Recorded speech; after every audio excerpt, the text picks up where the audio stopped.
be showing you how to make some butter chicken. This is a Indian dish. It's a little bit spicy.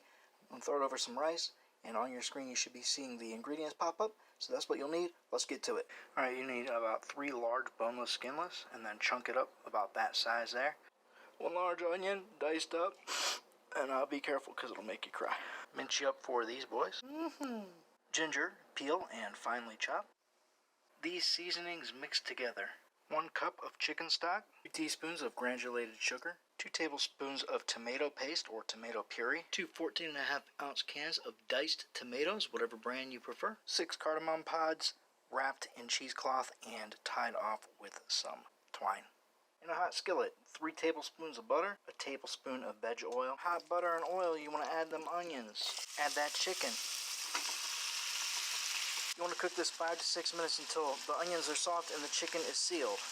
Get that slow cooker preheating on high. Stir it as you're cooking so you don't burn nothing. That garlic and ginger. Add that first wave of spices. Stir it in and cook 1 to 2 minutes. Add in your chicken stock, sugar, and tomato stuff and stir. Now let's toss it in the crock pot. Alright, remember that bag from earlier? Sit that in there. Push it down in with a fork or a spoon. Leave the string out at the top so that you can get to it later. Alright, pop your lid on. You're going to cook on high 4 to 5 hours or on low 6 to 8 hours. You're going to remove the bag, 3/4 of a cup of heavy cream. Stir it up.